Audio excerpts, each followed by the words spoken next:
morning Hi. and welcome to DualiTea. I'm your host, Akasha, and I'm here with our special guest, Ari. Hi, everyone. Welcome, welcome. What I put in the tea. Yeah, what is in the tea today? It's actually a Native American blend. It's called Good Medicine, which is one of my favorite teas. I love this tea. It's like so holistically incredible, nutrient. Like I can't even speak today, but nutritious is what I mean to say. Yeah. You know what I'm saying? Yeah. And like It's like chicken soup. yeah, yes, but like in a sweet tea version, and it's very wholesome. I put some agave, but I think because it was in the container, the canteen, carrying it here, I also feel a little bit like, it has a little metal to it. Yeah, I'm that's just okay. like, it's okay It's though. okay. It's And like iron. You need it's some iron. it's blending. It's blending Yeah. for us, but that's what the tea is giving. In case y'all are wondering what it is. Yeah. But yeah, Like McDonald's sweet tea, but elevated. what happened? It's like very McDonald's sweet tea, but like elevated. Yeah. Yeah. Oh, like I haven't had it, so I'm not really sure. But now I feel like I need to Yeah. just know, Yeah. to just be aware of It's it. $1. It's pretty cheap. Yeah. So I'm so excited. We were just talking about before how, I wanted you to come on here for a minute, I'm and super time has excited come. to be here. Yeah, we finally made the time. It's like, I remember when I started doing like the recording the podcast here, and you were one of the first people in my head. I was like, oh, I want to have Ari on here. Oh, She's thank gonna you. be great. Such an honor. Yeah, Thank you so much. for sure, for sure. It's like, I have some friends that are off social media and on social media, and you happen to be one of those that I'm like, I understand fully why you're off social media, but I'm also like, the world is deprived of more Ari content, and I feel like the world needs a little dose of you. So it's like, it's cool that you're on here, and we get to talk about the two things in which we talk about often. Yeah, and it's like, truly.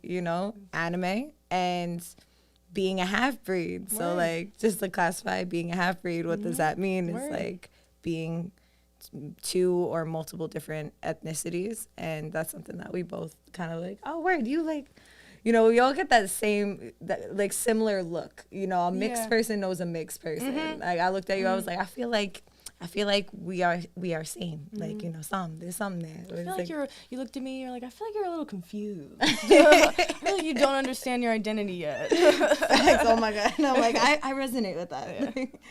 But you live life on the fast lane. and we get to learn like the different ways to explore different parts of ourselves. Like I feel like growing up, I grew up thinking that I was solely just Colombian. My mom was born and raised in Colombia, moved out here in her like mid-20s, and my father was born and raised on Staten Island, and like for generations on Staten Island, and the descendants of what I believe to only be Italian people and roots. And I came to find, before I did my blood test, and before I learned all these different things, and there was a person in our family that ended up telling my father that my Italian roots actually came from Syria, and it's this whole long line of things. They was in Syria, things were popping off in Syria. They were like, we gotta go. They went to the town of Montalto, which is my last name. That's pretty cool. That's dope. In Italy, they were like, this is our last name now. Boom. It means high mountain. Yeah, and then I'm sure they they slept with people out there. So I'm Italian. And then Syrian, Italian. It's I get it. It's really interesting because a few times I've went to, and not just one deli, but multiple delis. I've went to delis and they're like, are you Syrian? And I'm like, nah. I'm like, I'm this and whatever. And then one time, I remember after my dad told me, I was like, I think I was in my early teens when my dad told me, the woman was calling the house and telling him the story. And I went to the I was like, actually, yeah, I think I am.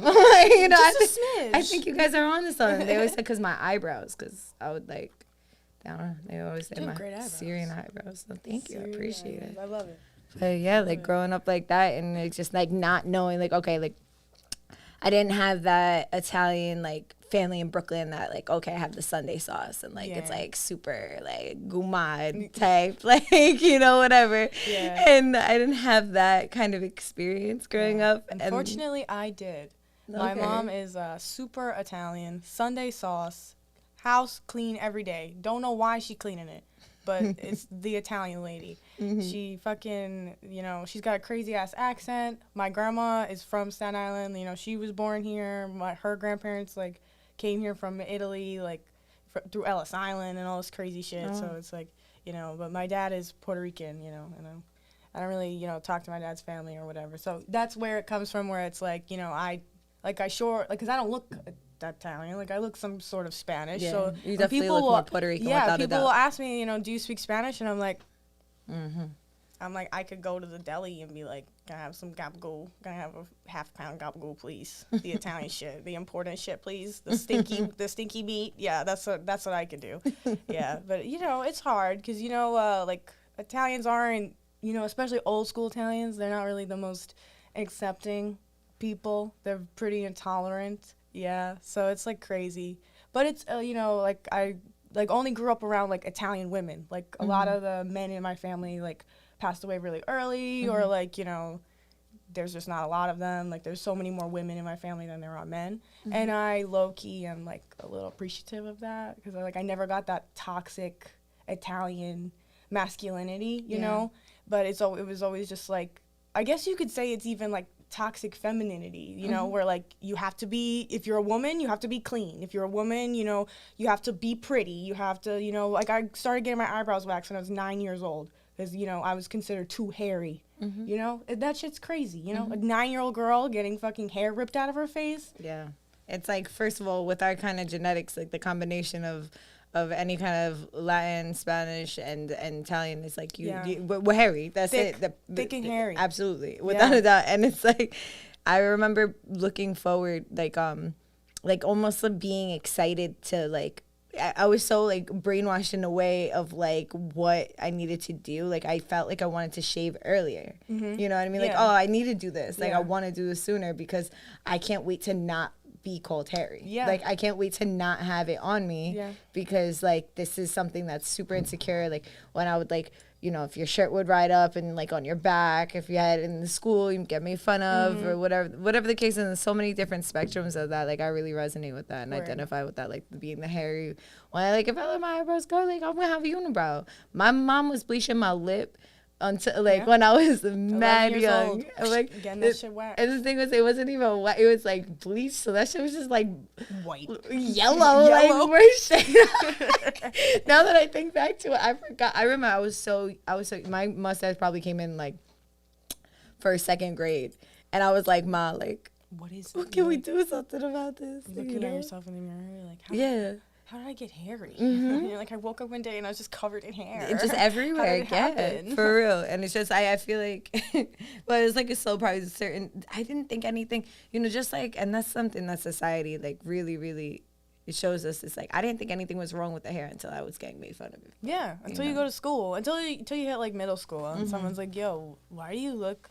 Like it's always like you look like a gorilla or like Chewbacca like or something like, and I'm just like, bro, I'm warm. I don't know about you, but like I'm warm.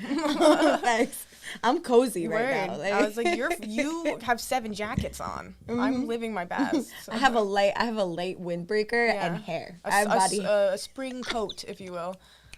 Like it's so crazy. It's like I feel like I've went through different stages of liberating myself from that shame as an adult, where I'm like, I'll go X amount of time without shaving. I'm just like, okay, like, you know, even if I'm going out, I'm like, I'm not gonna sit here. I'm not the radicalist that's gonna take my armpit hair and throw it in your face, you know. But I'm also not the person who's gonna be like, all right, well, I need to shave for this event. Like, no, if I want to, I do. If I don't, I don't.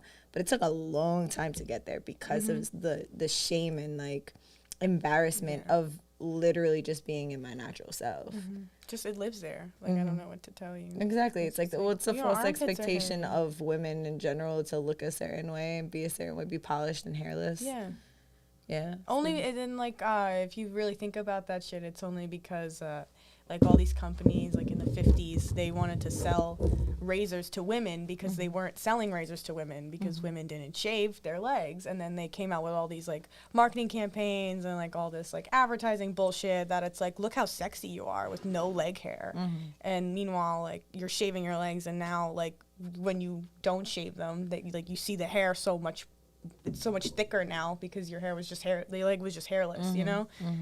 Whatever. It's just, it all goes back to like it's all such. It's like Shrek. Like ogres are like onions. They have layers. Like sure. It all goes way deep. No, it really is, and exactly, and that's a great point. Like talking about like the marketing strategy, like not only it being like, oh, okay, here's something that's beneficial, but like here's something we're gonna like low key shame you about, like so that you can get like manipulated into purchasing products, and that's something I feel like goes a lot unnoticed in unless you're in marketing.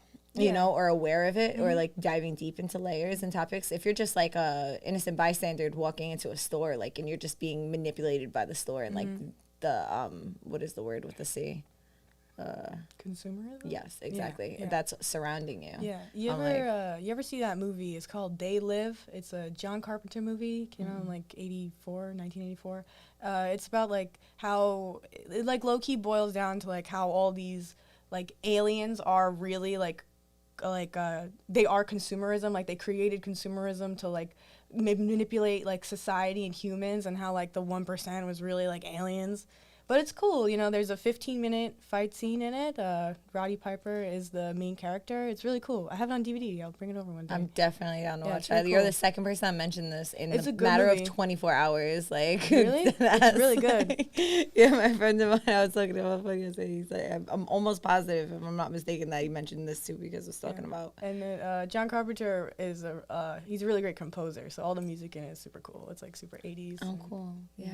I love it. Yeah, I want to get a list of movies that I should watch from you. I'll just like lend you a bunch of DVDs. I usually like all the movies that I like buy on DVD just because I like to have them on the shelf. Yeah, nah, I feel that. That's something. It's like like the little things that you can appreciate in just being unplugged, where you don't need. I mean, yes, you technically need electricity to like play these things. Yeah. But like to not be plugged into the internet, where it's like I feel like people forget that you can still do things like that. Like you can still watch a DVD, you can still play a video game that you have the cartridge or the CD for, you know, and it's something I feel like just feels good when you do it. Like it reminds you of like growing up and not being plugged into the big interweb and just like anything kind of going, just like that instant gratification. Like you have to wait till the CD settles in. You gotta wait till you hear that, you know. Word. You have to hear like,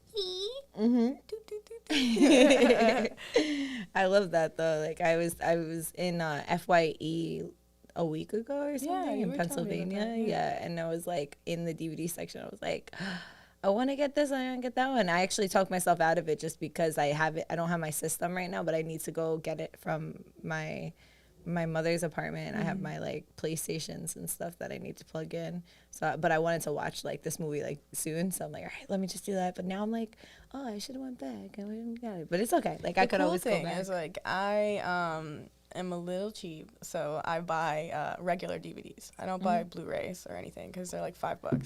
So yeah. And the best place to go get movies is Barnes & Noble because they always have a big ass bin of like $3 movies. Just shove your arm in there. And whatever you pull out, it's a journey. It's a ride. It's for fun. Yeah. You know? it's like a blinded like Blockbuster situation or and like sometimes Redbox. they have like some bangers in there, you know? Cool. I didn't even know Blockbuster had it. Like the one on the island? No, Barnes & Noble, yeah. I mean Barnes & Noble. Yeah. There's always there's always like a CD section or like in the recent years they put vinyls in there and shit that they sell. But like the DVDs are there. They're still there. I didn't know that they were still existing over there. Yeah. Guess, you don't know unless you're looking for it or unless you come across it. So, good information. But yeah, like, and thrift stores, you know, they always, thrift stores, they have great, I got a fucking VHS of Silence of the Lambs from a Florida, I think it was a Goodwill. I got it for like $1. Word. Yeah, it like sits on I'm like staring at it all the time. I'm like, do you have a VHS player? No, I just bought it because it looks cool.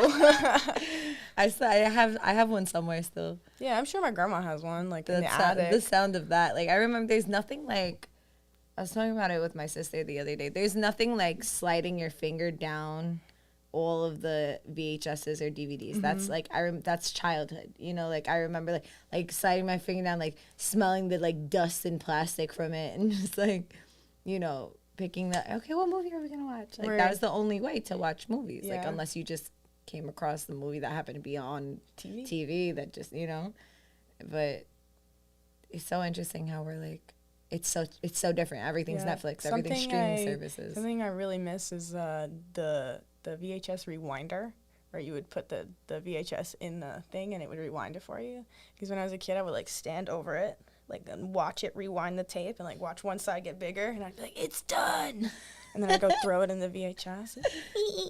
I didn't have one of those. I would just click the rewind. Yeah, or you could do it manually. You remember when they used to do that, where they would turn it and redo it manually? I don't. I remember people like are crazy who would do that. It would just fuck their why? VHSs Like up. I would just literally click rewind on the VHS machine. Yeah, I would just like listen to it would be mad fast. Right. I would sit there, I'd be mad impatient. I would either watch it. Remember watch it backwards. Yeah, I would watch it backwards and like how it would be like squiggly, it'd be like that. Or I would be like, all right, I can't take this. It's too mentally stimulating. Like it's like overwhelming me, and I would like hit stop and then rewind it because then it's just like the blue screen or the black screen. Yeah, and then you're just like, and it's done. You're like, all right, we're ready. Yeah, we're ready. The live action Flintstones movie. we're ready for the Jungle Book right now. We're in it. We're here for it, and yes. I remember when I was I lived in a tent for a summer when I was 15, I believe. Was it 15? I think it was 14. And I was in New York High School at the time. Wow, rough. And it was in between, like, because it was the summer.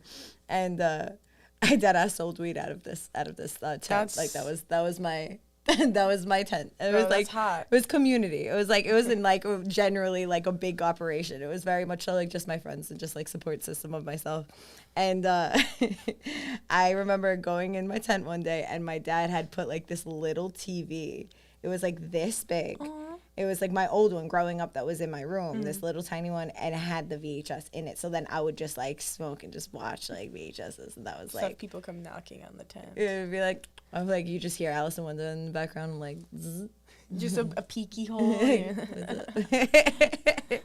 But yeah, no, it's so interesting, like the nostalgia. Yeah. But yeah, getting back into the different topics that we're talking about, getting into anime a little bit, let's do that, yeah. So what do you feel like made you, attracted to and pursuing your anime interests? Here's the real deal, the raw explanation. One time I was little. I was probably like 10 or 11, and I wake up and it's like 3 o'clock in the morning on Adult Swim. What's playing? Inuyasha. I watched the episode where it was like the first episode that Kohaku was introduced, where like you kind of were meeting Sango, and it was like when he gets like possessed by Naraku and they like meet him in a castle. It's like in like the first season, and I remember watching that shit and I was like, what the fuck is going on? I was like, why does that kid have ears on his head? What? Like, this bitch has a boomerang? Like, what is this guy? This guy making all these passes at the women. I was like, this is gross. But also I was like, it's colorful. It's 3 a.m. and I'm hooked. So pretty much up until they stopped showing Inuyasha on Adult Swim, like at 3 a.m. I think it was 1 a.m. 1 a.m. and 5 a.m. I watched it. I would set an alarm on my little like keyboard phone, like it was like a Nokia type shit. I would set an alarm for 5 o'clock in the morning every day, and I would wake up and watch Inuyasha, and then I would watch Voltron, and then I would sleep for 20 minutes, and then my mom would come in my room and wake me up for school every single day. I just love it. It's so colorful. It's fun. It doesn't take itself too seriously, like, and it's a good time, The power of friendship, truly. Yeah, where that's like pretty much a narrative of like most, if not all, animes in like one way or another that's going to come up, It's so interesting. Like I have met and have a lot of friends that have been watching anime such as yourself and reading manga since they were kids. And like for me, that wasn't the case. Like it came up in my older adult life, and I'm just so grateful that it did, you know, I feel like have been able to really integrate and like sit with my inner child in a huge way, and also just like energy and just like human being in general, because people think like, oh, anime is for kids, and it's like high key not. Definitely not. It's like it's actually like should be like you should not let your kids watch like until a certain point, and or certain animes you could, but like others no, you know. But I just like something that was foreign, and there's a lot of reasons why I feel like I wasn't into it when I was younger. I also had different vices and different forms of like escapism as a child, and like mainly like Sims was like big for me. Like I was more like world building. Need to like exactly building my world, and like having something that I needed to like interact with rather than just watch. Like I would watch things sometimes, but I wasn't always big on like watching shows, because it was like it needed to have consistency, and I couldn't provide that consistency, you know, and especially early morning, that was not my thing either. I was always a late night, so it was just like, for me, like with the new episodes, finding that stuff out, like, and that goes with not only with anime, with anything. So that's personally why I feel like I also just wasn't exposed to it, because I feel like I would have gotten into it, you know. And growing up, it wasn't like cool, you know. Oh, I know. It was like you the don't opposite. have to tell me. It wasn't the opposite of that, and you know, that's the thing that's like so interesting, is like how it's so like cool right now. Yeah, it like low key, it's like a dig at like. No, I don't see it's a dig. I'm not gonna be that person. I honestly I really like that it's becoming mainstream, because like these are like amazing stories that are, just because they're in 2D animation, like that doesn't mean it's for a child or anything. Like they're still like really well written out, really well thought stories, and like some of them are like, you know, they really change people's lives. Like they could change the perspective just because it's able to keep someone's attention span, because it's colorful, or because like for 10 minutes out of the episode it's like something inspiring, and then for the other 10 minutes it's just two fucking characters beating the shit out of each other. And you know, just amp it up, you know. So I kind of like it, you know, but it's also like it just like a little twinge of hurt, I guess, you know, because it's like when I was a kid, like I told you this story, but like I was in a summer camp, I was like 12, and I had the 8th volume of Death Note in my backpack at camp, and like some girl saw me reading it, and she thought it was fucking porn. So when we put our bags down by the trees to like go do activities in the field, she went back to the trees, took the book out of my fucking bag, and then gave it to the counselors and was like, "This is porn. She's reading porn at camp." And I was like, "This is anime." I was like, it was Death Note. I was like, bro, he kills people with a notebook. I was like, maybe it's a little, I was like, maybe there's a little like homoerotic like undertones to this story, but I don't see any porn. But you know, that was where I was like I was like, at that point I was like, yo, you really can't take this shit out of the house. I was like, I was just trying to read this while I eat my fucking turkey sandwich at lunchtime. Like, let's try to get this done. Trying to find out. You know, and like, you know, now, but you know, I like seeing little kids with the fucking little t-shirts on, like they're so cute, like they're so into it, and I like that kids are like now being exposed to like more anime than Pokemon, you know, and because you know, again, like, you know, they do have some values and goals. Like I think every person should watch Sailor Moon, like as a kid, like, you know, because sure, like there's a lot of filler or whatever, like the original Sailor Moon, like there's a lot of filler, but so like it's a fun story about a bunch of girls who are powerful because they're together, you know, and like there's nothing better than that. You know, they could conquer the galaxy because they're just a bunch of friends. And I think that's cool. It shows like camaraderie. It really, you know, it teaches people like softness in a certain way, you know, and they're still like those girls, like sure, it's like love, compassion, everything, but they're still beating the shit out of people at the end of the episode. Like, you know, it's cool. Yeah, that's really dope. And it's like something that I've noticed with just like anybody, if you have any resistance towards anything, like I noticed with myself, like there's so many different reasons why I felt I had resistance towards anime as a teenager. Because as a teenager, like dorky. It's like not even only that it was dorky, because it's like I wasn't a person, I didn't really care. Like I always did shit that was like, everyone was like, what the fuck? Like, so it was never like that in specific.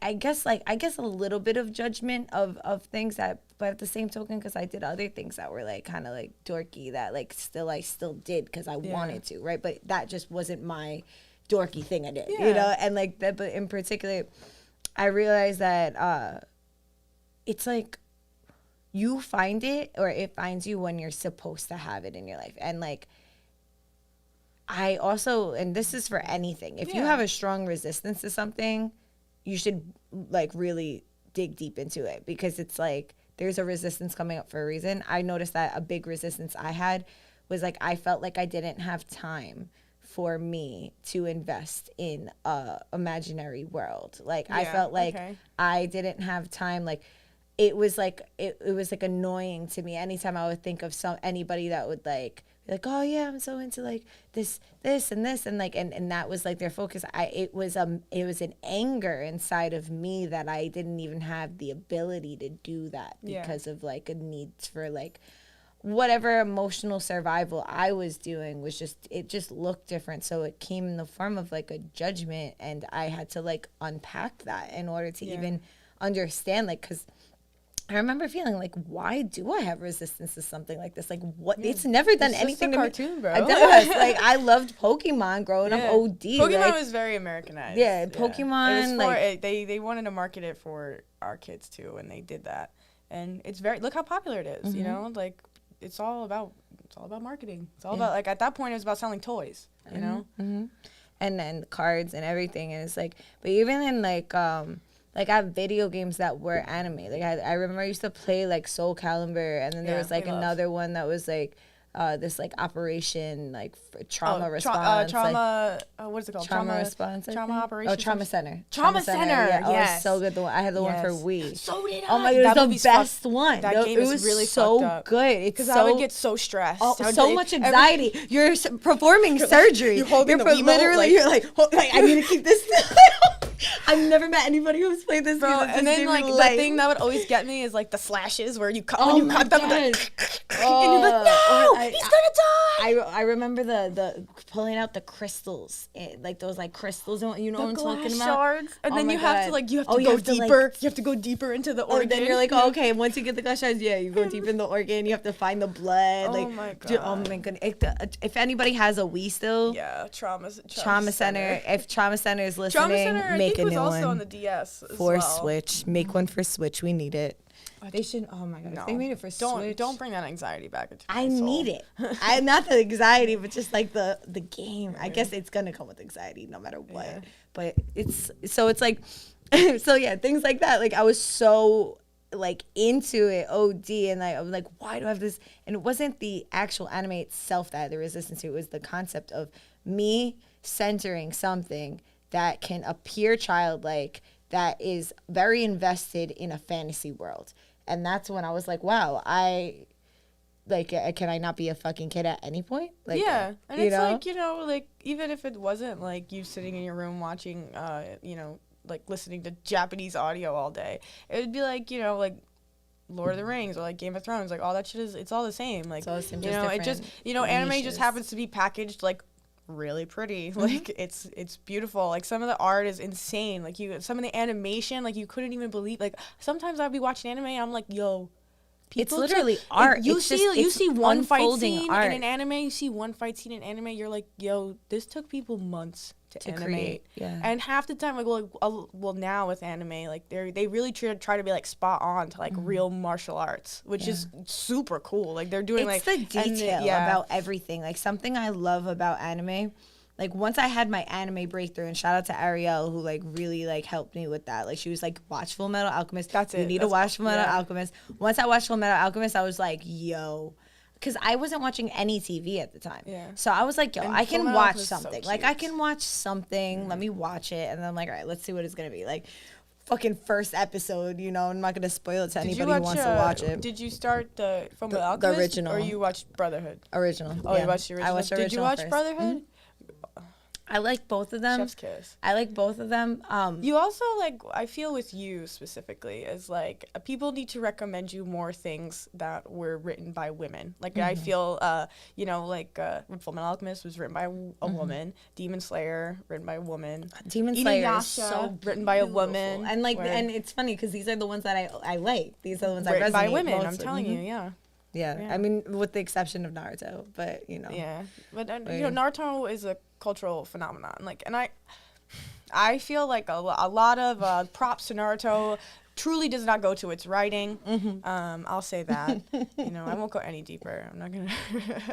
But a lot of like just in case, because I feel like Naruto is one of those anime that like people really like took its source material and just like really just went with it. They were like, we have our characters and our basic character development, nothing more. Especially if you're a girl character, especially if you're a girl character, nothing more, just basic. And then the fans kind of took it, and when they were like, they really did their own thing. Like, I love the Naruto fans. Like, they're wild, especially the TikTok ones. They be saying the craziest shit. I love it. And going back to like animation and shit, yesterday I was hanging out with Alex, and we were watching Jujutsu Kaisen episode 20, which is the episode where they're still fighting Hanami, but Gojo comes in and like he finishes it up. He sweeps up the carpet. He does. So I told Alex, was like, oh, like I want to take my time. I don't want to finish it. And I was like, girl, just finish it because you're gonna regret it if you don't finish it. Because meanwhile, like all the rest of us are sitting here talking about like we're all reading the manga. Well, I'm updated in the manga, but a lot of my friends are currently reading the manga. So I'll just like we'll talk about that. But we gotta watch our mouths because Alex is on episode 20. So I was like, Alex, like you call yourself a Gojo stan, but you've never seen episode 20. I was like, you've never seen episode 20. I was like, bro, you don't know that red and blue make purple. I was like, you don't know the meme. Because I'll look at her sometimes and I'll like, we'll be joking about Jujutsu Kaisen and I'll be like, Alex, red and blue make purple. I was like, how smart is that guy? He said, I'm going to take this color, put it together. Boom, powerful move. All he did was, it's primary school shit. That's what he's out here doing. But yeah, she was like, I was like, you've never seen the episode where he takes his glasses off, Alex? And oh my God. Yeah, and she was like, what? And I was like, yeah, he just wears no glasses for the end of the episode. I was like, I think you're gonna love it. And she was like watching it, and I was like, oh, I love it. But now I don't think she'll finish it because she likes to she doesn't want to. She doesn't like things to end. I get that. Yeah, no, I'm like you're saying this in low key. I'm like I'm on episode 23, so I'm like I have like what 2 more to go. Yeah, I mean, the manga is right there. It's really good. That is it. The manga is right there. It's at the fingertips really now. So I'm like, I'm here for it. So I'm going to finish it this week. I actually like to finish things. I feel like I just can't sometimes because I'm honestly, reading watching Demon Slayer. It's a beautiful show, and like if you want to take your time with it, and that's how you like to enjoy stuff, like who am I to tell you to rush? No, I want to. I'm just watching too much. Like I'm watching Inuyasha and Demon Slayer. Demon Slayer is so beautiful. Like the art in Demon Slayer is so gorgeous. I'm like breathtaking every time I watch. I'm like this is something that we're watching moving art. Like the art style is phenomenal. Every time I talk to somebody about like, oh, what TV shows you watch? I'm like, I don't watch no real people TV shows. I don't. Right. I resonate more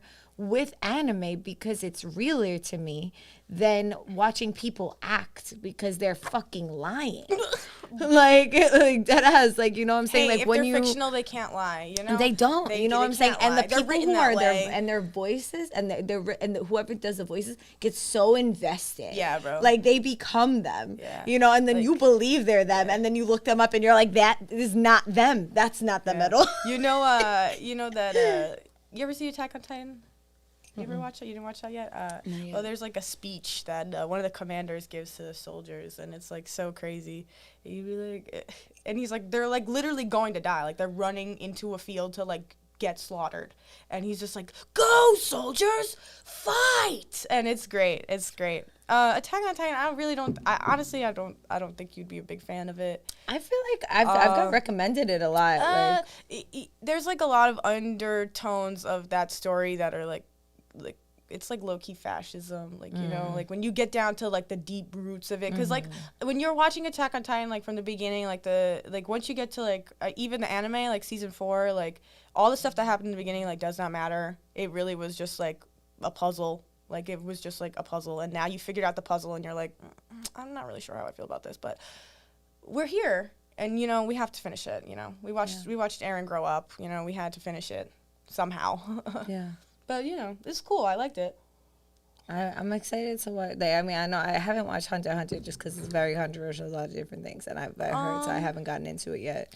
I didn't really watch Hunter x Hunter. I've seen like a couple episodes. I've seen like pretty much up to like the beginning of like the Hunter exam. Like I don't really know shit about Hunter x Hunter. Like I know the characters' names, but that's like about it.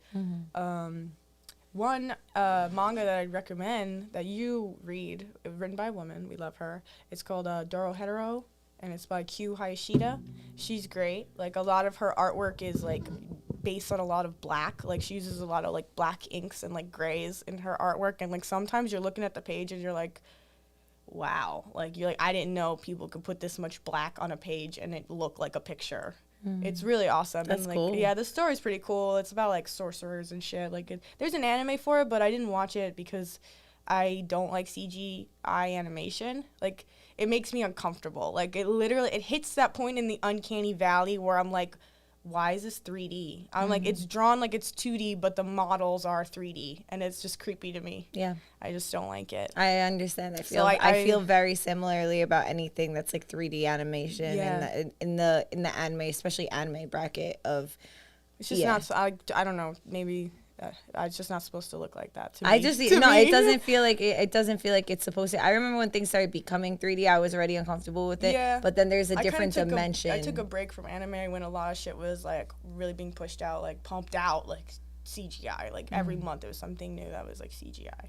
Yeah. But what really got me back into anime was I watched Demon Slayer, and I was like, it reminded me of old school 2D beautiful animation, and I was like, wow.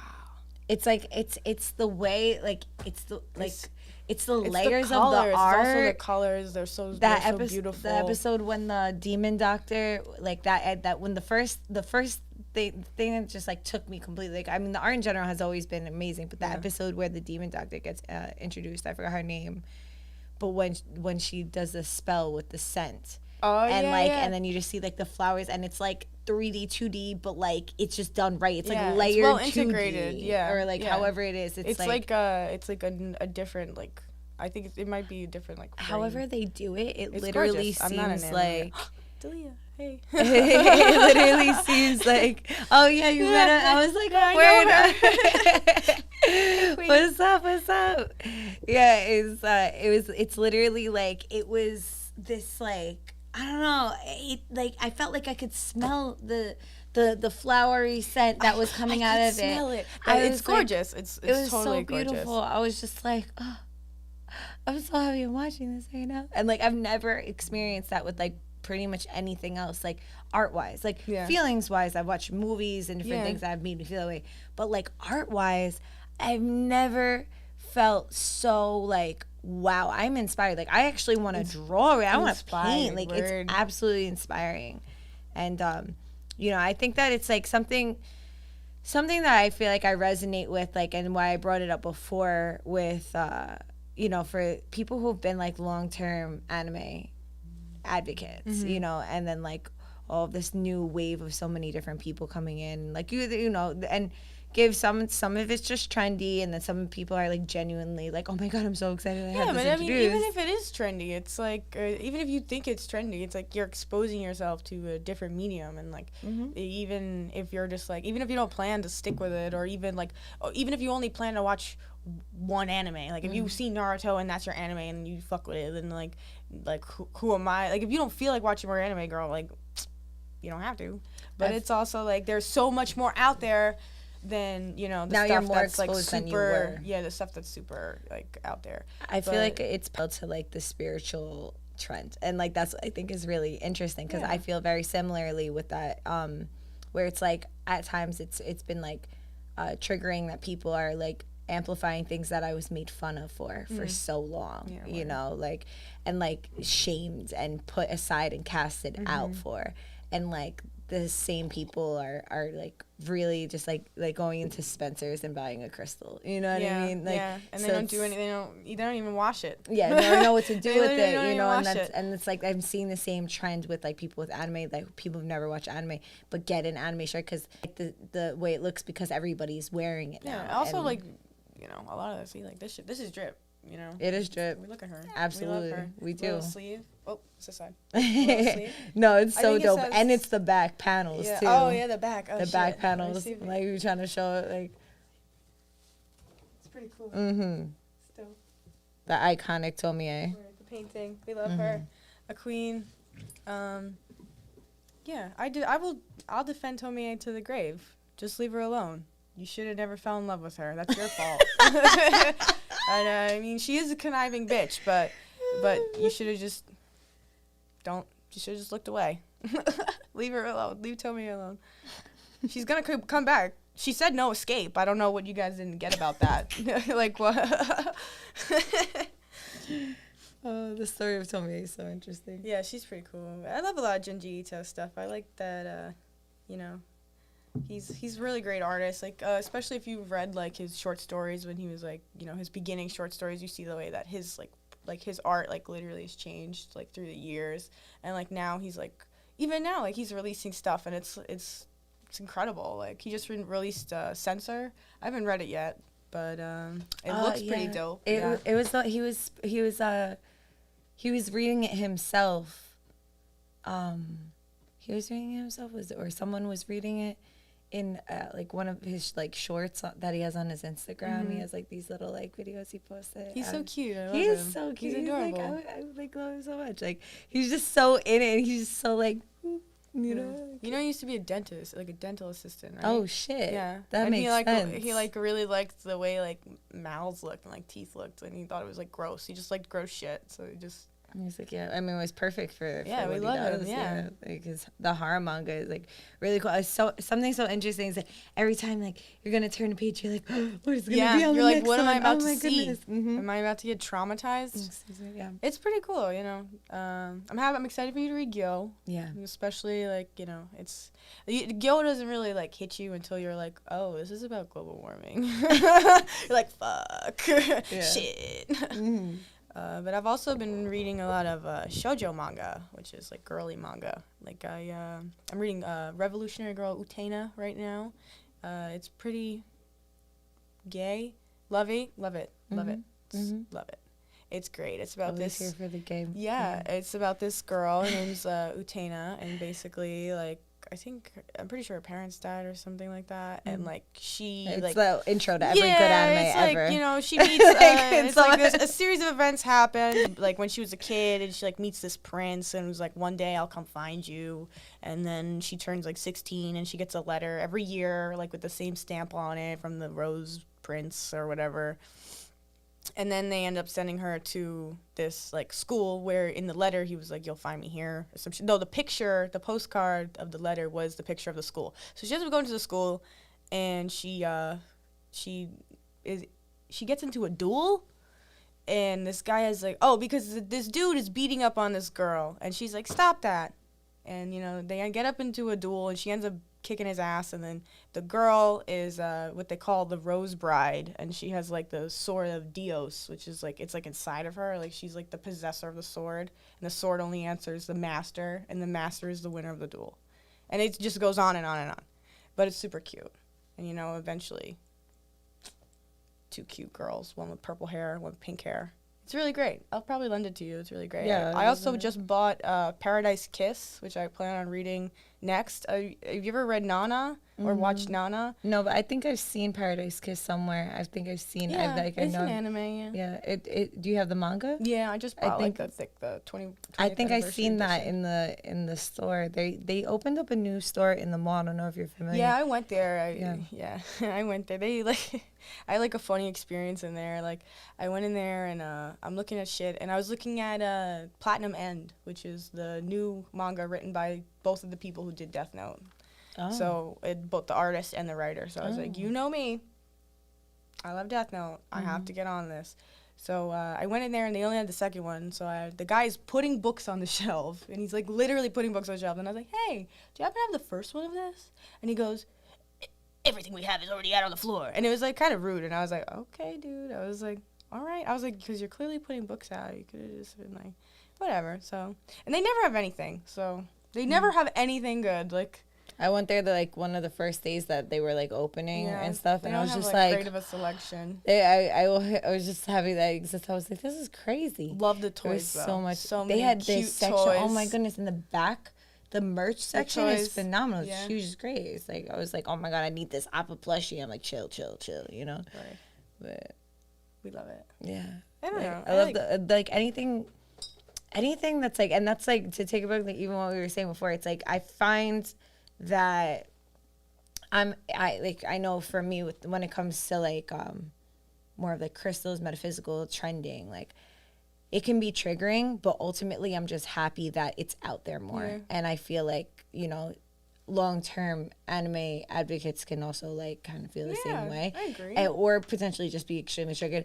I've been so grateful. I've been met with like so many, you know, a big thing actually when I was younger that made me steer away from anime was how like cliquey it was and how like mean the people who were talking about it was. But then when I got older, it was the opposite. Like when I was younger, it was like, oh, it was like, you don't watch this, you do this, blah, blah, blah, like da, or whatever it was. And I was like, this is mad judgmental. I already like judge myself on everything I do. I don't need help here.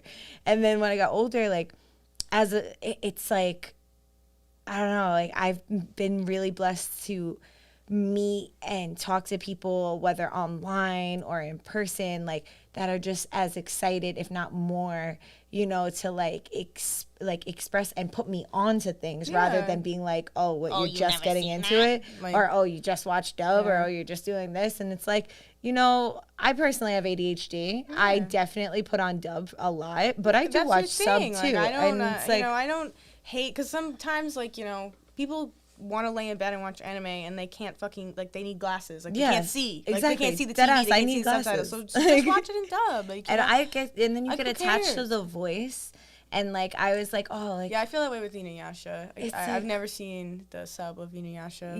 Like it's hard to like convert back to that. Like, I remember when Naruto stopped being dubbed on like Hulu, I was like, oh my god, what the fuck? Like, what can I do? But then at the same token, I was like, oh, but I kind of like I loved, I think it was Itachi's voice. Oh, yeah. Or Madara's voice. Oh my God. Papi Uchiha right there. Like, Uchiha. Like, for real. Like, shout out to Nicole for that, like, saying right there. She said that, I'm like, yo, he is Papi Uchiha. Like, absolutely. Honestly, he's Grandpapi Uchiha. That shit goes way back. Homie dead. I don't know why y'all stand. He's already dead. But he's also, I don't know. I hate love Madara. I can't help it. Like, no, I like his character. No, I definitely think he's a beast. I've been giving him so much love the past week, and I usually have like more of an aggression towards him, but I don't know what's getting into me. Like, but you know, I'll let it live. I'll let it have some space, you know, and that's that, you know. Yeah. But when it comes to things like that, I think it's really cool. Like the anime community has been like so accepting and like so, it's really helpful, like mental health wise. I feel like people don't understand how dope anime really is, and like how absolutely influential and like inspiring it can be to not only like live your truth and like activate your pursuits, but like also to integrate your trauma. Like for anyone that thinks that anime is just solely like, oh, okay, this is a child show, this is that, it's like, no, like this is like when first any good anime, like their parents are dead, the first episode, like it is traumatic. And like when you are experiencing trauma in your life and then you get to see it like in this anime, and you get the chance to kind of like integrate it, and you see like, you know, you're Naruto on the swing in the flashback, and you're like, that's me right there, like in my day-to-day life, that I'm trying to avoid that swing, and Naruto makes sure you can't avoid that swing. I mean, that's true. You're staring at it. You're literally staring at it all the time. And it's like, you can't avoid that little sad boy inside of you. And it shows you all that you can be when you, like, do what you're supposed to do for yourself. And believe it. Mm-hmm. Believe it.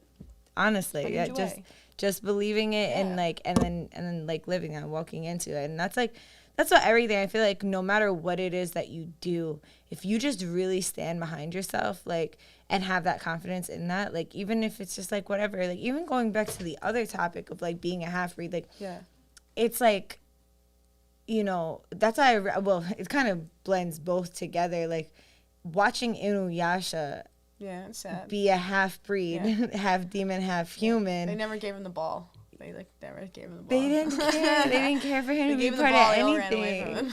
And it's just, and then and they just like any town you go to or any kind of experience, he's always getting judged from one side or the other. Yeah, and poor mom. His poor mom, bro. His mom is already like had to like fell in love with a demon. Word. And, like I resonate with that already. Like, like already feel for her in that, you know. And then there's like then has this beautiful, adorable baby that's just like getting hated on by both sides. And I feel like that's what a lot of like mixed people feel like, straight up. Like, you know, it's like I can't fit here. I can't fit here. Like if I go into a Spanish restaurant, like, and they're instantly talking to me in Spanish, like mad fast. Yeah, you look at them like you're like. And although I can like speak and understand a certain amount, it's like I don't feel comfortable, especially in America. I feel like it shuts off because like I moved to Colombia for 3 months, so I naturally had to like learn Spanish, and like I was by myself a lot, like during the day, because like naturally my cousin, my tia, is like they worked, you know, so it's like I would have to go to the stores and stuff to go get my food. So they didn't speak English. Had to learn that stuff.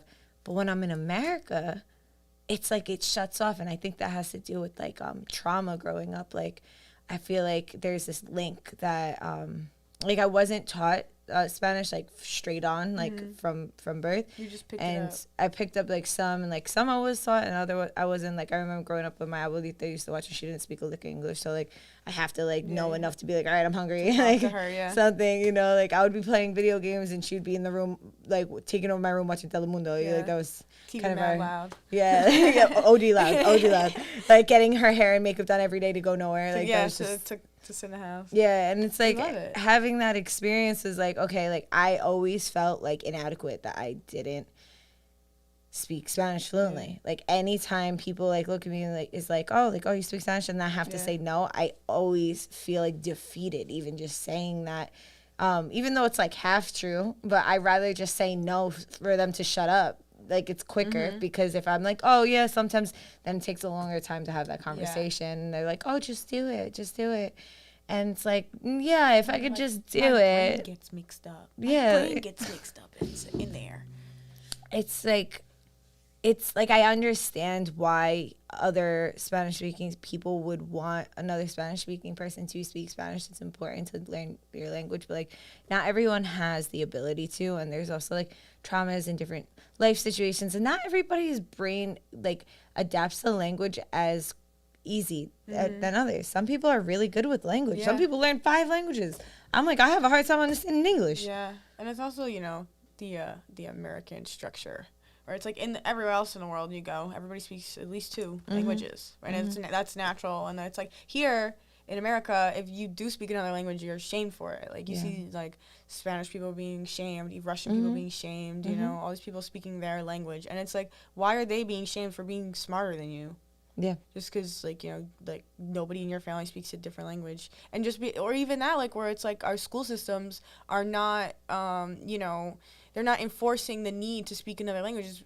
Honestly, because in my theory, it's because that the government, like, you know, America, the society doesn't want Americans to leave. They don't want us to go to a different country and live outside of America because we're trained to think that we already got it good here. Meanwhile, you know, we know what we're dealing with here. We live here, you know. Where it's like I feel like that's also a very societal barrier where they're trying to keep us here. Like, you're American, stay in America, you know.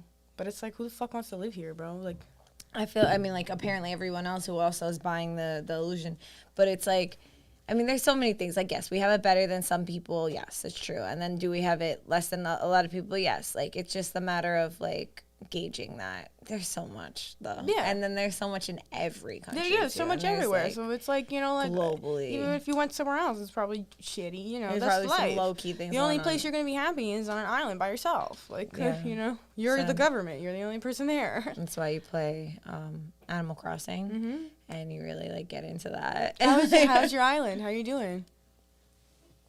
I've been neglecting it, actually. I'm probably going to go back there. There's going to be a bunch of weeds, I'm sure. That's okay. I think it's like, You won't have that many. I let my sister borrow my my them for Switch, stuff, and then that's what's so good. Yeah. I love how I love that about Animal Crossing, but at the same token, I just don't like that things are just there for show and not interacting. I'm like the Sims girl in me. I was like, why can't I put this? Why can't I cook a meal? Yeah, for real. Like why can't I make the animals cook? Yeah, why can't I just like? I like New Horizons, but my heart always lives with New Leaf.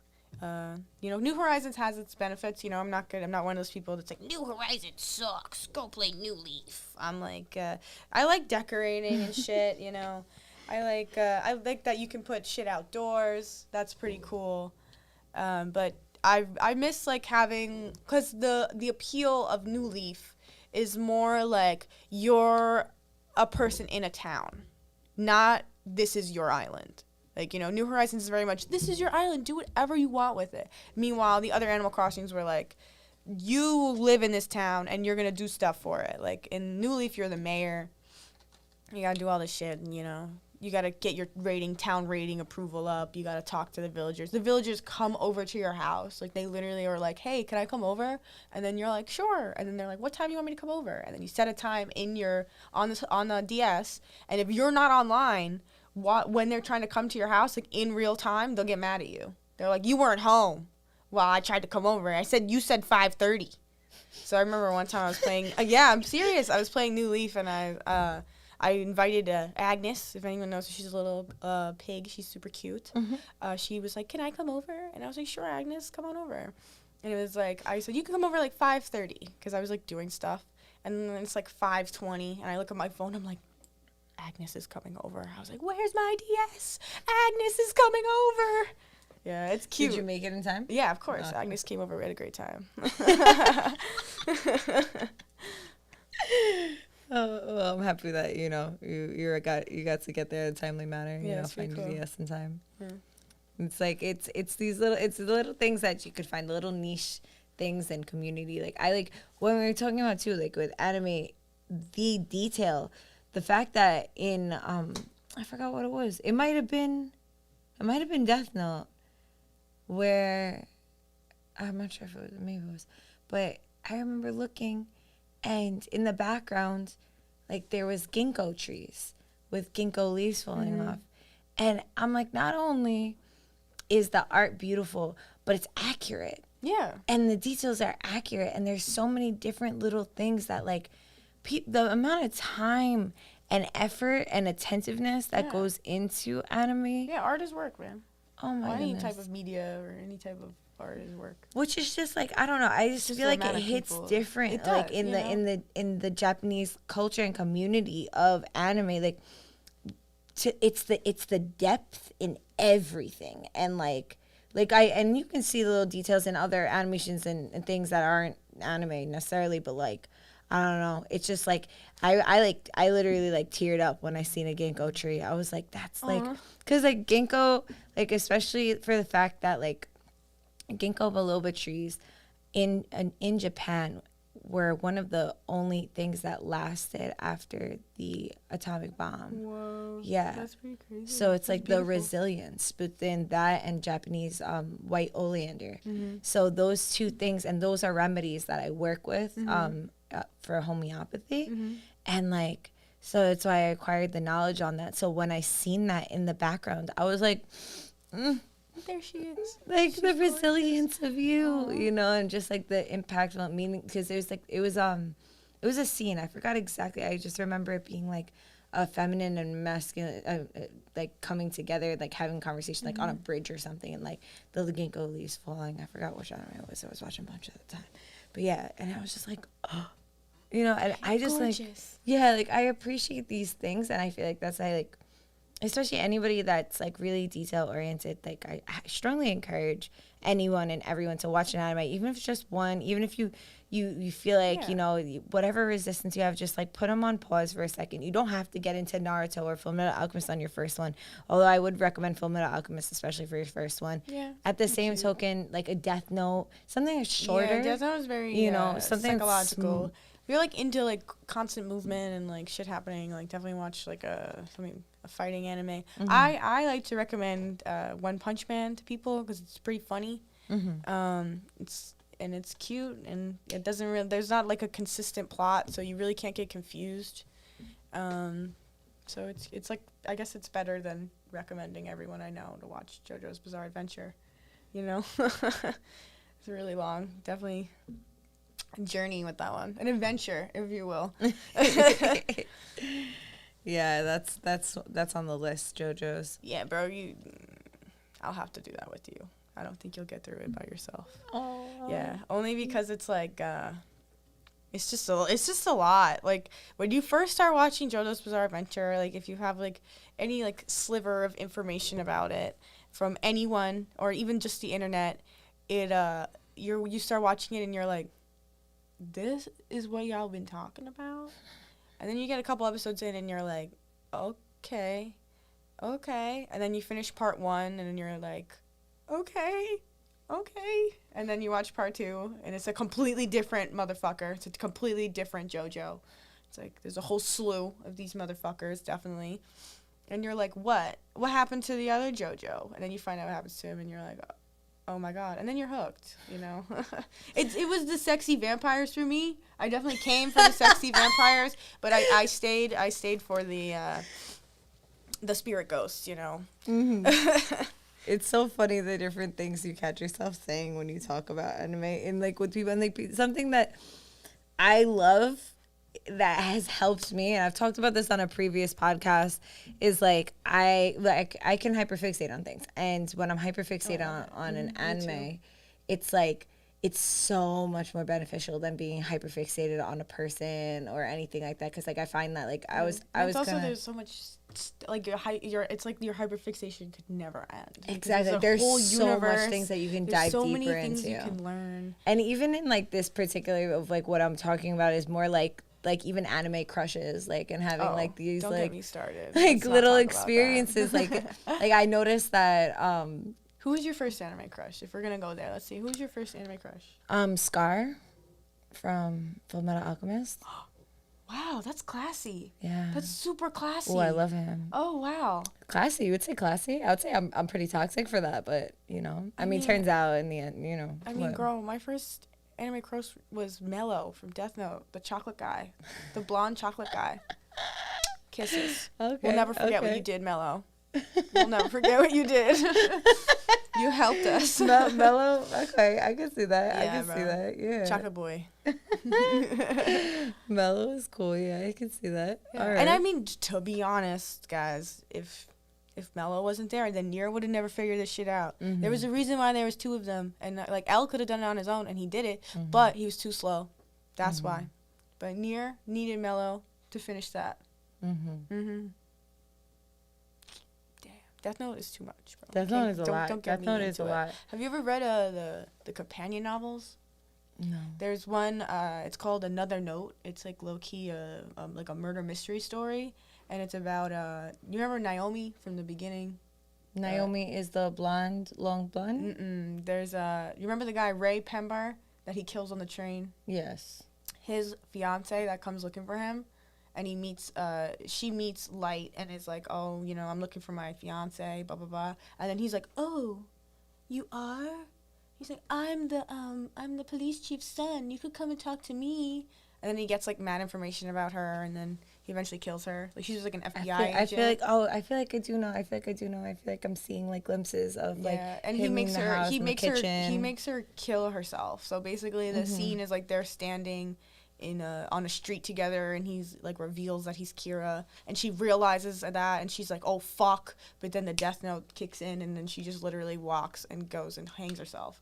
Okay. Yeah, okay, so the book, I'm sorry. The book is about I'm like her. tracing my brain too. The book is about her and the first case she ever worked with Elle on, and like it's really good. It's really short. It's also like super like detailed and like gory. But it's a cool read. It's really good. There's also Elle Changed the World, but I've never read that one.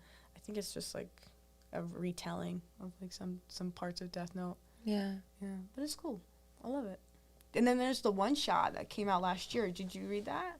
No. There was a Death Note one shot that came out last year, and it was like if Ryuk just was bored again and just dropped the Death Note in the world again. And just like a whole new story, whole new person. But it was only a one shot, so it was like pretty quickly because you know Ryuk learned his lesson. You know, don't keep him around for that long because he look what he did, look what Light did. So it's cool. Ryuk just let it come back, start something, but nothing too crazy, not too invested. Yeah, he's like, whoa, slow down now. Yeah.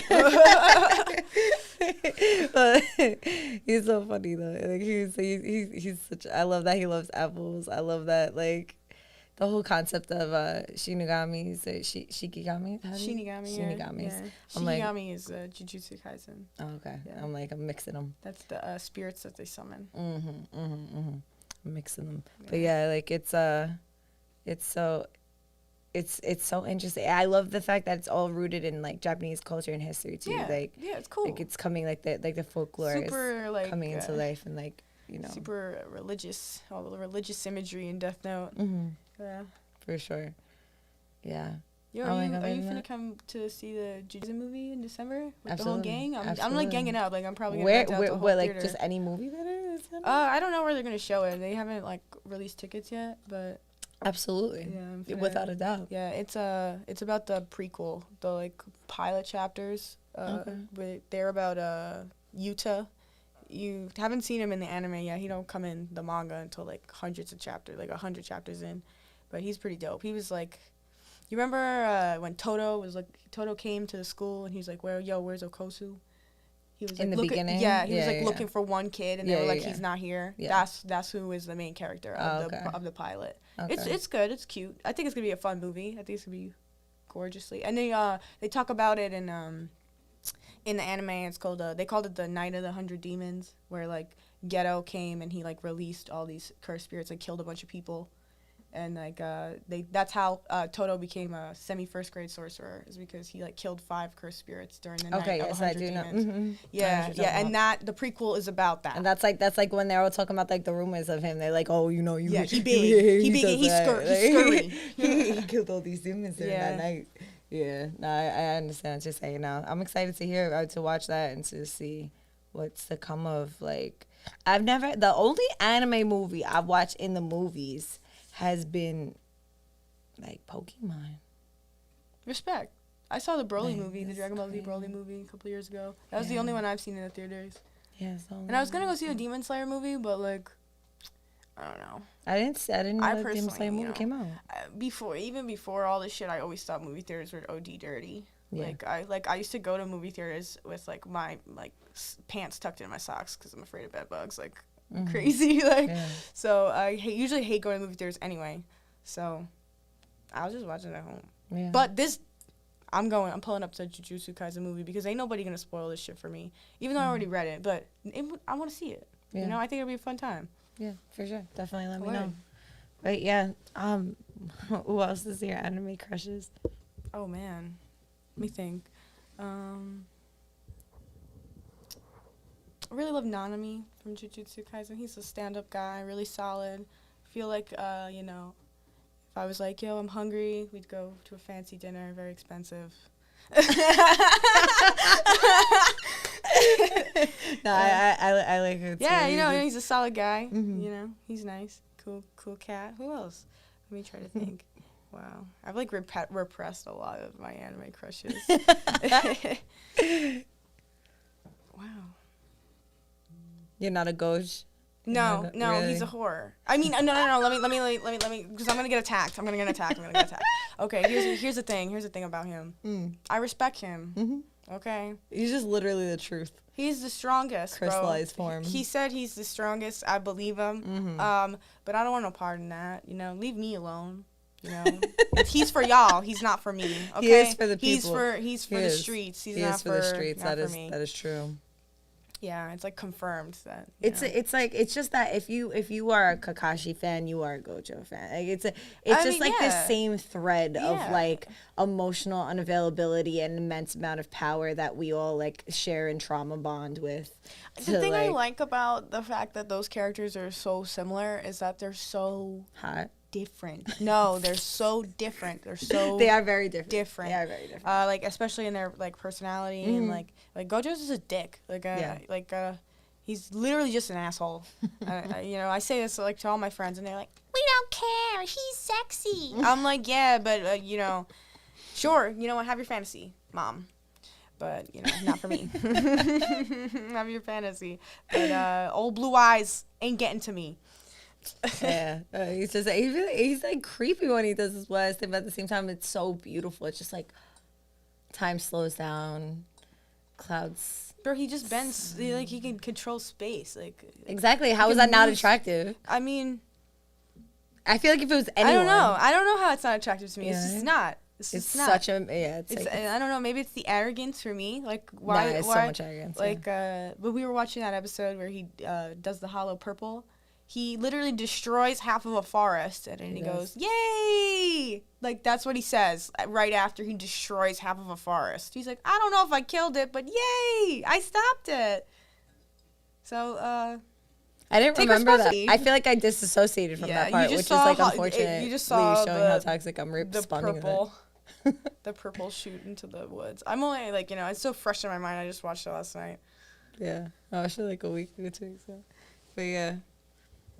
I think it's like both, like, just as it's like this like innocence, but also like adult not innocence that happens with anime crushes. I feel like people who don't watch anime don't get it. Like, people be like, "Why are you like this? How can you like an anime character? What is wrong with you?" And I'm sexier than you. What do you want me to tell you?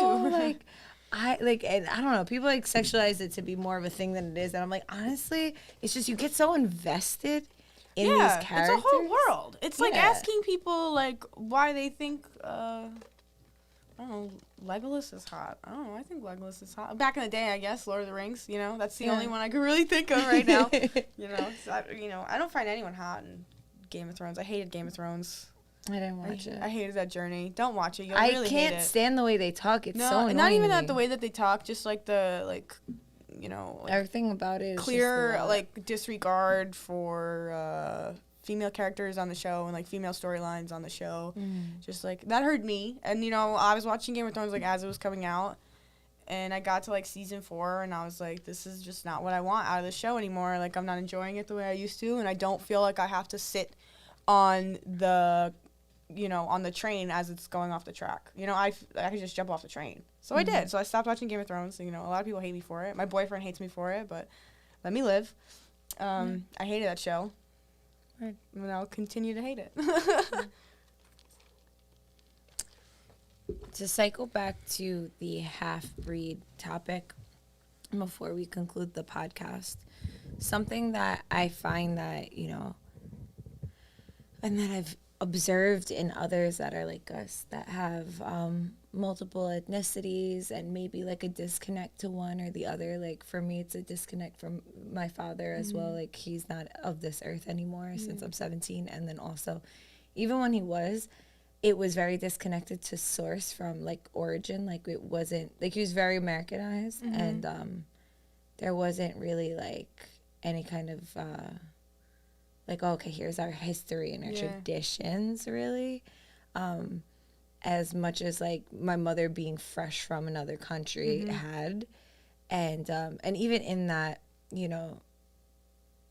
growing up on Staten Island, I was like one of the only Colombian people I knew. Like, I only knew like my family that was Colombian. Like, if I met a Colombian, I'm like, oh my God. Yeah. But then they'd start talking to me in Spanish, and then I'm like, oh, here's the inadequacy, because now you're not a mixed person. You're also just full, you're full Colombian, so you have that experience. And, those different things. And the communities, too, of, like, growing up, I felt like I wanted to be more Italian because that's what I was exposed around. Like, and like, wanting to be included and constantly feeling not included. So it's like, all right, so we touched on that thread. Now it's like... Yeah, I agree with that. I also agree. I've also have had those feelings. But another thing that I like to thinking about this topic is, like, maybe it's just because, like, the both of us don't really have such a strong presence of, like, men in our lives. Like, but it's, like, I've always felt like, like, the mother is the image, Like, maybe it's, it could all go back to my, like, crazy astrology chart. But to me, it was never, like, anytime I've ever had a man in a position of authority, like, I've just been, like, you mean nothing. Like, it's about the woman. Like, I've always felt like, you know, even though, like, I have, like, you know, been around, like, my dad's family and stuff and been exposed to them, like, I don't speak Spanish still, like, just like you. And it's, like, I just feel like I'm just, like, yo, like, even if I was able to speak Spanish, like, I just don't think that, like, you know, like, I just don't think that I would connect with those people in that way. Yeah. You know? And it's, like, I just feel like I've always felt safer with my mother. Like, I've always just felt safer around my mother's family. Like, just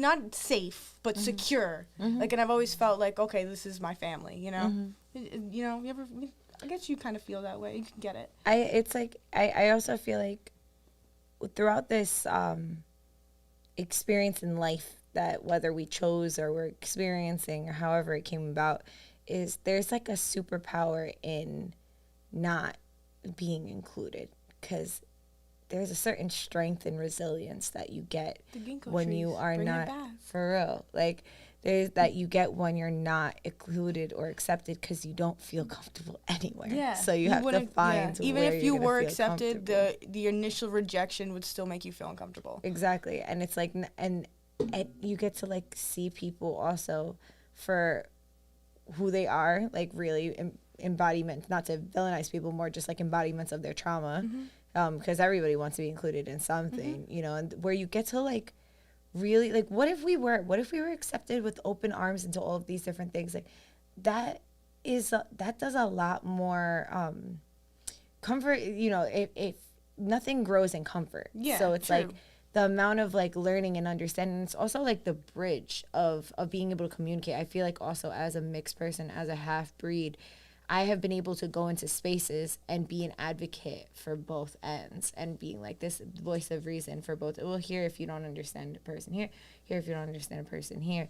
And I just feel like there's a certain role that we play like as connectors, you know, in these different worlds. You feel like you missed out on that experience from not knowing Spanish, like as a child. Like, you know? I feel like we have that because of the lack of being able to be accepted anywhere. Word. That beat through our like trauma of like being kind of like outcasted, it's actually like strengthening this superpower within us to like be this connector of other people, because we are not really here. We're not really here. We're right on the line. So we're like, oh, y'all don't know each other. You want to meet? Yeah. You know, it's like, because there's these communities that are close knitted that like, for example, one of my best friends, she's Mexican. She like only grew up around Mexican people or Spanish people. When she goes out, like every single person is Spanish besides maybe like one person. Like there's certain places and experiences, environments that she would have not naturally been exposed to if not meeting somebody outside of her community. You know what I'm saying? Yeah, so it's like when you have that one friend that is like, oh, okay, boom, hey, you want to come over here? You want to do this? Or like, exactly. And I feel like the only people that really feel comfortable in merging like communities are people who tend to be mixed, because everyone else is more comfortable. Yeah. Why are you, you're comfortable? Why are you going to leave somewhere when you're comfortable? Oh, everyone like me is over here. Why I'm going to stay over here? Like, I don't trust over there. Over there might be racist. Over there might be like prejudice. Over there might be, you know, somewhere that doesn't. Exactly. You don't understand. And you're like, yo, nobody understands me, bitch. I know it's safe over there because I went there. Like, you know, and they're like, be okay, sweetie. And they look at us like, you're half me, so I trust you. Yeah. Yeah, those are great points, man. Yeah. I never really thought about it that way. Yeah, it's like it's because it's a lot of trauma. It's a lot. Yeah, definitely. Onions. Like, ogres are like onions. And I've been sitting with that for years, because like it gives you a complex. Like I feel like I felt inadequate in everything I did. Like I wasn't enough this, I wasn't enough that, and like. Once I started unpacking that, especially like sitting with that in different meditations or medicine circles or different time that I've like really dove deep into my mind and like dissected myself as a person and why I am the way I am, it's like, how could we not gain complexes of just not feeling like we fit anywhere? And then I'm like, okay, but flip side perspective, what is this gaining? And then I thought about it, like the resilience in me, like the constant, like, if I don't feel comfortable anywhere, then I can be comfortable everywhere. Yeah. You know, it's like, because then it's like I don't have to go somewhere to get comfortable. I'm already uncomfortable everywhere I go. Yeah. So I could get comfortable with being uncomfortable. Is comfort. It's just what you're used to. Yeah. And it's like just like getting into that. And I'm sure like people who have that, like, it's like a big identity crisis, you know? It definitely is. It definitely is. And it's all like, again, it's an onion. Yeah. It's so hard to unpack. And when you unpack it, you're looking at other things and then you just look at it and you're like, the whole onion is shit. Mm-hmm. You know, even no matter which way I go, the whole onion is shit. Yeah. It's like, it's so you gotta cry about it. You gotta cry about it. You gotta cut the onion. Cut the onion open and cry. And also look too, like, there's people, like, anybody that's saying you're like this, like, they might have, like, you know, whatever they're experiencing too. Like, I know, especially when it comes to, like, addressing racism, right? Yeah. Especially more towards, like, white people. When I've addressed different racial topics, whether it's with Black people or Hispanic people, whatever I'm having a conversation with the white person on, a lot, like, especially throughout the past year, especially with the movements of Black Lives Matter and other things, when it's like, all right, bro, like, your view right now is, like, really jaded, and, like, here, let's, like, break this down on how it is, because you literally haven't been, so once again, like, haven't been exposed. They were comfortable just with, like, Italian group of people growing up in Staten Island. Your majority of people, like, or seemingly majority of people on Staten Island, you're comfortable in that bubble. You are not exposed to the prejudice and experiences outside of that when you are a person that's mixed and you have seen all of it and may even been experienced by it. You can then express it to them where they don't feel like, yo, you're so foreign to me. Yeah. Like, I can't hear you. Word. And I feel like that's, like, a big stepping stool and superpower, which can also come with a little kickback, because I know a lot of times I've expressed to my white friends, like, trying to break down, like, yo, you're being racist, like, and, like, it's not cool and you need to address it. Yeah. And, like, but doing it in a very grounded manner, getting, like, whitewashed, like, oh, but you're, like, white too, and, like, but you're not even. The thing about white is that, like white people want white people to be white. They want purity. That's what they want. So people like us, literally purity. Well, people like us, if like, we're not white to them, bro. Yeah. Like, we literally are not. We're white to them when it's beneficial. When it's convenient. When we're trying to tell them, like, something that they've done wrong, they reflected back on us, be like, well, you're white too. And it's like, well, if I went down to wherever, like, the boonies, like, Alabama, somewhere in the middle of the street, no white person would consider me white. And, like, if I went into a white community, nobody in that would consider me white, not knowing me, you know? And so it's like, you can't, like, the meaning of white is purity. Like, like, they don't want us, and that's it, you know? And that's like, how I feel about the term white, you know? That's how I've come to terms with it. It's where it's like, you know, I've experienced so many times people telling me I'm white, and then I go into a white community, and I'm like, and they're like, you're dirty. Like, you're dirty, you're hairy, and you stink. Please get out of here. And I'm like, first of all of you smell like bacon. Yeah. So I gotta go anyway. Bye. None of you have showered in 3 days. It's like, it's just it's interesting spectrum that I feel like it's constant in it. Once again, it's not feeling comfortable. There's not a community. The only people I feel like I ever feel, wow, like, they get me is other mixed people, because it's just, we're just like, oh, you're not comfortable at any point of your life. Word. Oh, are you itching right now? Are you constantly itching? Are you trying to get out of your skin? Because it's so true. It's so true. So it's like, you know, and I strongly recommend, like, encourage anybody who's listening who is mixed or who does resonate with what we're saying, and, like, don't let that be discouraging for you to stop your point, because, like, friendships, I've ended friendships multiple times, especially throughout the past 2 years, especially on the topic of racism, especially on, like, even with family members. And it hurts, because it's like, how could you be so ignorant to so many things, and so disgusting, and how can you not see what's in front of your face? But then once again, and that's where it comes, our superpower is like, because we are not in these close-knitted communities where, you know, you're being blinded and shut off to other things, we see it. Yeah.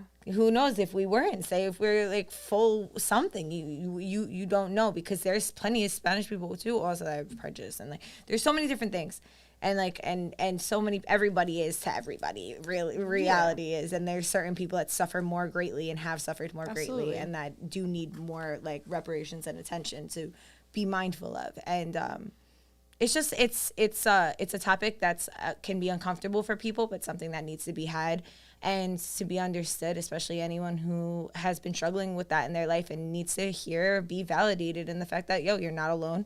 This shit is real, and it's weird. It's a weird spectrum, but it's also like super cool and is such a super. I wouldn't choose to be anything. I can honestly say that now. I wouldn't choose to be anything else because of what it's molded me to be now. Mm-hmm. I agree. And I agree, like, you know, when you're younger and you face a lot of identity struggles, it's like, I guess you become more, like, aware of your identity, like, a lot sooner in your age. So it's like you're not, like, say, like, in, you know, an older person, like trying to find yourself, where it's like with, you know, people like us or like any mixed person, like where we were dead ass forced to find ourselves. You were forced to choose a team, and you had to. Like, and then you were forced to choose a team and nobody wanted and you nobody on either wanted of. You're the last person getting picked on the kickball team, like, and you're just standing there like. They're like, damn. But I'm really good at kickball. Lord. For real. They're like, we don't care. Your uniform's ugly. Yeah, we don't care. No, for real. Like, that's a really great. You know, again, it's an onion, and you know, everyone packs it in their own time. Like again, like, you know, you don't have to. You know, as a mixed person, you don't have to go through some sort of identity crisis very young in your life. But it's just you're just more aware of you know what you are. You know. Yeah. Because you are always asked, literally, all the time. If they can't look at you and tell what you are, that's the first question out of their mouth. It's like, what's your name? What are you? And I'm like, oh, you know, why does that matter? Why do you have to identify me? Well, people like to, people feel more comfortable with but things that they think that they understand. I agree.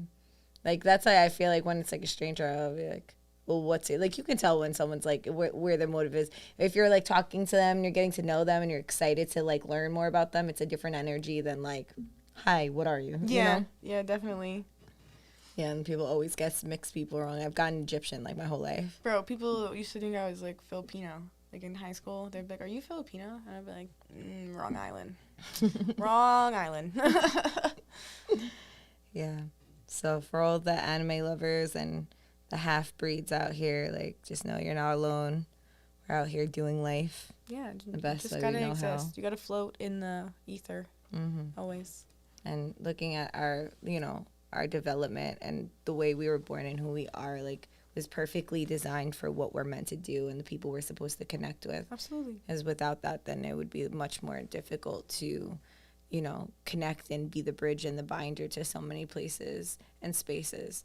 Without you and your courage, you know, so speak up, speak from your heart, write down whatever it is that you feel when you feel it, and know that your word can impact a lot more people than you may even think. And it can impact yourself too, you know, and just like in that development. So keep speaking up and doing your thing. And yeah, so is there anything else you want to touch base on before we get out? Thank you for having me on the podcast. I was so excited to be here. Of course, thank you so much for being here. I hope I put on a good show. You did with just simply being you. Oh, thank you. But it was a great time, you know? Good experience. I like this. Thank you. You're so welcome. I had a feeling you would. I know, like, Ari be in the ethers. Y'all don't even get access to her. She don't have no social media, so I can't even tell you, like, oh, follow her. Yeah, like, you gotta come find me. Yeah, you gotta come find her. Just find That's me it. in the swamp. Before we go, I felt called to bring these two things. So the Life Purpose deck and Peace of Mind, which is the book that I like to read from. So it's like a little meditation for each one. And today is September 1st, so I thought, let's get into it, you know? Let's see. And it's funny because, like, without further ado, I'll just get into it. September 1st. The human organism has only so much energy at its disposal. If you divert a great deal of it into any one channel, plan it to be physically and mentally bankrupt. Lisa Alther. In nature, there is a pattern of high energy activity followed by dormancy, or a period of low energy. During the time of high energy, bees gather pollen, hawks hunt for food, trees burst with color. During the ebb, the grass and the flower grows slow, animals hibernate. It's the rhythm that that allows for new life and renewed energy after periods of sleep and rest. You too have periods during the day where your energy levels are at its highest. Perhaps someone who rises at daylight, goes for a run, who accomplishes much in the afternoon, or who is a night owl. You also have periods during the day where your energy flow is low, where you may be a late sleeper, crave an afternoon nap, crawl into bed soon after dinner, or identify your prime times and your down times. Identifying your prime times and your down times can help you tackle the most demanding activities when you're mentally and physically most capable and least stressed. Note the time of day when you accomplish the most and when your attitude is the most positive and relaxed. Then strive to work with your prime down times. Today, I'll tackle the projects that need mental concentration and physical energy during my prime times and save routine or low demanded tasks for my down times. That's the affirmation. That's really interesting because this is something that's been coming up a lot this week. Has been like, this week, last week has been like, oh, like time schedules and like, am I sleeping? Like for me, I'm a night owl. Like I'll be, my most prime time is night. Like, and it's late night too. It's not even like early night. It's like late night is my time. And like the exact opposite. Catch me awake at 4:30 in the morning. Catch me awake at 4:30 in the morning, but just on no sleep. Word. I'd be like, bing, waking up, staring at my cat. He's staring back at me. Mm-hmm. He's like, I'm hungry. I said, I know. I know you always are. You're so tiny. How could you not be hungry? But time is not the time to be eating. Word. My cats, anytime. Yeah, because I only feed my cats wet food like once a day. They have like dry food that they pick on because I have 2 cats. So I only feed them wet food once a day. But they be wanting to eat mad early. And I'm like, bro, you know if you eat at 5 o'clock in the morning, you're not going to eat wet food at 5 o'clock at night. I was like, can't you just eat lunch? That's their manipulation. They're like, she'll forget. Yeah. She'll do it. She'll give us 2 cans. This mine right here, sharp. These cats can't fool me. I'm sure they do the best. I raised them. They think they could fool me. It's like trying to fool your mother. This is literally how I feel every time the boys try to fool me. I'm like, do you understand? Just you wait when they start tag teaming. They've been for a while now. Once Eden fully accepted Kaiba, he was like, bro, we finna take it all. We're gonna get everything. They break into things. Didn't you say they broke into your cabinet? They broke into cabinets. Like Eden, like Kaiba does it all, and Eden is the lookout. Eden's like, yo, you drop that shit, I'm gonna eat it, but I ain't gonna get involved. Or he'll like go over. He'll support him. I seen Kaiba literally climb on top of Eden to get to something. Oh my! Like he like boosted him up. I'm like, y'all are out of control. Honestly, like, this is absurd. For y'all that are listening that don't know, my cat's like Kaiba's the baby. He's 7 months old, and then Eden is 6 years old.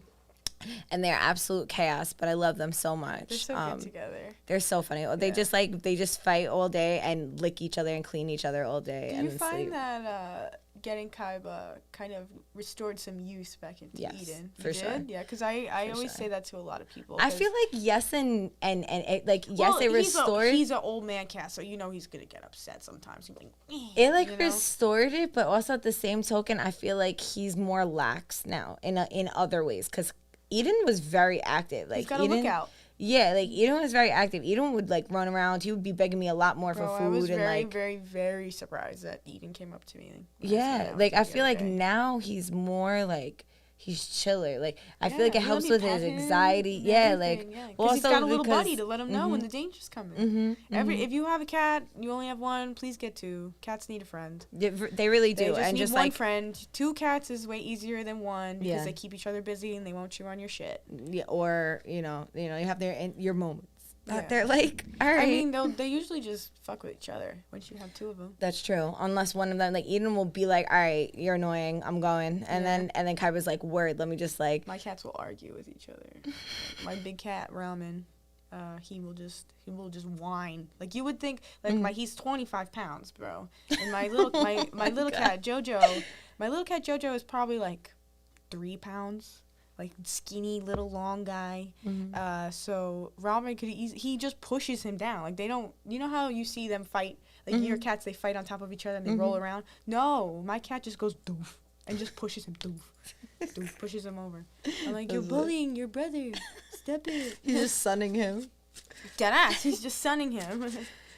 So for anyone who's listening to this lovely cat interaction I was getting into, I felt called to pull one of the life purpose deck cards from the deck.